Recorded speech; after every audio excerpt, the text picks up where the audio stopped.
लेकिन जब एक स्क्रिप्ट लिखी जा रही होती है, उसके पीछे निर्देशक और लेखक की एक सोच होती है। तो वो जो आपसे चाहें, उतना ही, फिर वही मात्रा वाली बात आती है कि उतना ही दें, भले ही आप उससे बेहतर कर सकते हैं।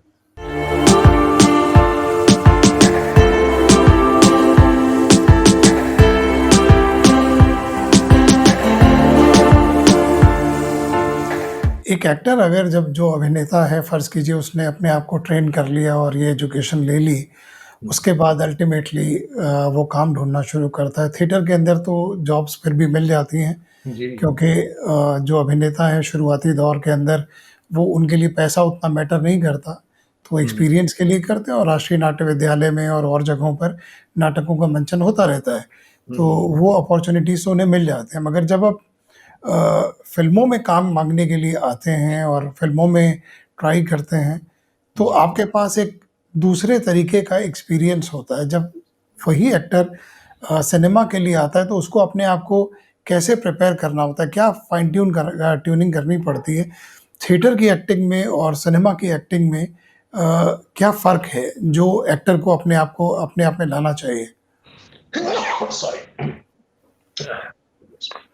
सर, मेरा पर्सनली जो मानना है कि थिएटर यानी रंगमंच और सिनेमा के अभिनय में जो फ़र्क है, वो ये है कि कोई फ़र्क नहीं है उसमें।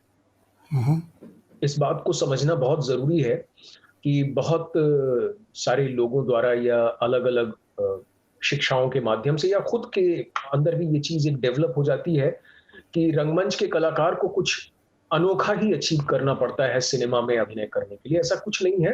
फ़र्क सिर्फ़ होता है रेशियो का, प्रतिशत का, परसेंटेज का। इस बात को हमें समझने की ज़रूरत होती है, जो कि मुझे लगता है काम करते-करते समझ में आती है और कुछ लोगों को देख कर के या वो शिक्षा कुछ लोग रंगमंच की भी लेते हैं और फिर बाद में फ़िल्म संस्थान में भी जाकर के उसका कोर्स करते हैं, तो उनको भी इस चीज़ का अनुभव और ये बात सीखने को मिलती है कि जहाँ आप एक बड़े मंच पर जहाँ आपको सब कुछ क्रिएट करना होता है, 200 से लेकर के हज़ारों आँखें आपको देख रही होती हैं और आप पूरी तरह से अपनी आवाज़, अपने शरीर, जो पाँचों तत्व हैं, उन पर निर्भर कर रहे होते हैं अभिनय के। उन सारी चीज़ों को आपको एक्सप्लोर करते हुए ऑडियंस तक अपनी बात को पहुँचाना होता है। उस कहानी को या उस किरदार को पहुँचाना होता है। यहीं पर आते ही जैसे ही हम सिनेमा में पहुँचते हैं, वहाँ जैसे ही हम सिनेमा में पहुँचते हैं, हमारे लिए कैमरा जो होता है, वो इतना माइक्रो और इतना माइन्यूट और इतनी छोटी-छोटी चीज़ें पकड़ लेता है कि अगर आपने ज़रा-सा आँख इधर भी किया, तो वो बड़ी-सी स्क्रीन पे आपको दिखा देगा। आजकल तो लोग ओटीटी पे भी देखते हैं, लेकिन वो इतना शार्प होता है कि आपको दिखा देगा। अब कॉमन चीज़ क्या होती है, जहाँ से हम ये तय करें कि परसेंटेज कैसे डिसाइड होगा? कॉमन चीज़ होती है, जो दोनों में आपको देखना होता है, वो होता है ट्रुथ। एक सच होता है किरदार का, जिस समय वो करते वक़्त सच्चा लगे। उसके हर अभिनेता के या हर इंस्टीट्यूट के अपने-अपने रास्ते हैं, जो कि वो रास्ते बताता है। उन पे आप चल करके उस सच को पाते हैं। अब जब आप कैमरे के सामने कर रहे हैं तो बहुत सारे लोग जो ये देख रहे होंगे इस साक्षात्कार को, इस इंटरव्यू को, उनको पता होगा कि कैमरे में क्लोज़अप, लॉन्ग शॉट और सारी चीज़ें बहुत अलग-अलग किस्म के जो मैग्निफिकेशन होते हैं वो यूज़ होते हैं। वहीं पर थिएटर में आपके लिए सिर्फ़ दर्शक की आँख ही आपको हर तरह से पकड़ती है। तो ऐसे में आपको डिसाइड करना पड़ता है जो आप किरदार कर रहे हैं, जिस समय आपकी जो चीज़ की वहाँ जितनी ज़रूरत है, उसको कितनी मात्रा में पेश करें।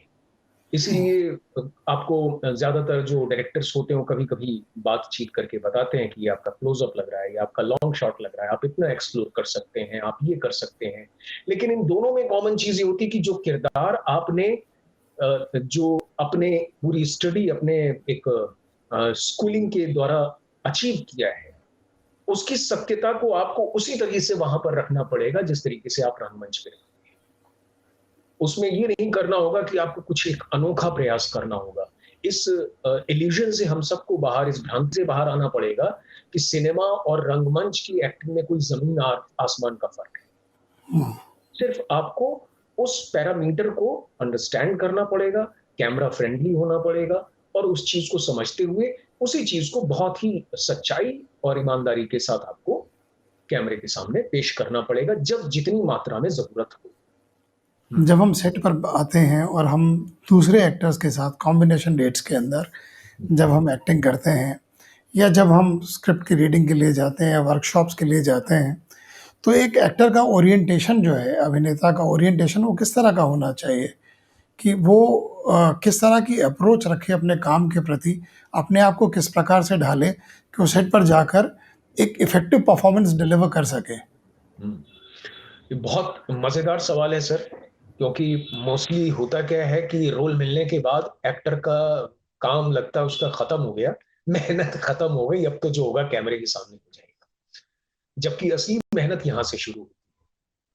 पहली जो मैं खुद भी जिस अप्रोच से चलता हूं कि आपने जो आपको स्क्रिप्ट मिली है तो उसको जितनी बार हो सके 2-3 बार अपने रोल के ग्राफ को समझने के लिए वो आप पढ़ें, और डायरेक्टर और या जो भी लेखक हैं वो आपको जितना भी समय दे पाते हैं या जो आपके सवाल हैं वो सवाल उनके सामने रखें, और तुरंत एक्टिंग में कूदने की बजाय, तुरंत उस पर अभिनय प्रैक्टिस शुरू कर देने के बजाय वो करें, वो समझे जो निर्देशक आपसे चाहता है।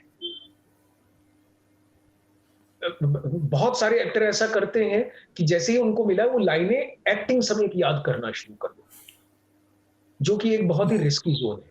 वहां पर आकर के बहुत सारे, जैसे ही आप अपनी एक्टिंग को रखते हैं, क्योंकि हमारे जो इमोशंस है वो कंडीशनड है, इतने कंडीशनड है कि हम जब भी, और इतना सिनेमा हमने देख रखा है हिंदी वर्ल्ड का, और चूंकि जो थिएटर किए हुए एक्टर्स हों चाहे कहीं से भी ट्रेंड एक्टर हो, उनके ऊपर कहीं ना कहीं किसी ना किसी चीज का प्रभाव होता है।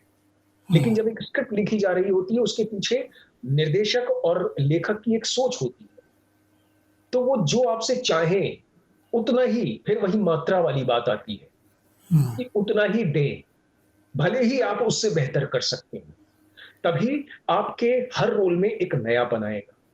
वरना आप हर बार अपनी एक्टिंग को सर्वोपरि रख करके, उसके ऊपर रख करके आप हर 10 फिल्में करने के बाद या 10 वेब सीरीज या सीरियल करने के बाद लगेगा कि वही कर रहे हैं आप, आपको खुद अपने काम से ऊब होने लगे। ये कभी ना सोचे कि जो निर्देशक कह रहा है या जैसी एक्टिंग वो बता रहा है या जो भी वो चाह रहा है वो बेवकूफ है, और इसको पता नहीं कि मैं इतना ट्रेंड एक्टर हूँ और इतना रंगमंच कर चुका हूँ, इतनी प्रैक्टिस की मैंने, और क्या समझा रहा है, उसमें ना अड़े। तो अप्रोच रखे सरेंडर की, सरेंडर करके वही करें जो वो चाह रहे हैं, भले ही वो आपको गलत लगे। मैं नाम नहीं लूंगा, लेकिन इस तरीके के नॉन सरेंडर एटीट्यूड से मैं एक फिल्म में गुजरा हूं, और उसमें उसमें मैंने बड़े अधमरे मन से, नाम नहीं लूंगा मैं, बड़े अधमरे मन से जैसा डायरेक्टर ने कहा था वैसा कर दिया। लेकिन जब मैंने स्क्रीन पे देखा तो मुझे यार वही सीन अच्छा लगा। तो चाहे आप नए डायरेक्टर के साथ काम कर रहे हो, चाहे बहुत एक्सपीरियंस्ड के साथ काम कर रहे हो, भले ही उसको काम ना आता हो, आप उस काम को अपनी पूरी सच्चाई वाले, जो आपके इमोशंस, जो भाव हैं, उनको दीजिए। अगर वो बोले तो ये एक अप्रोच होनी चाहिए।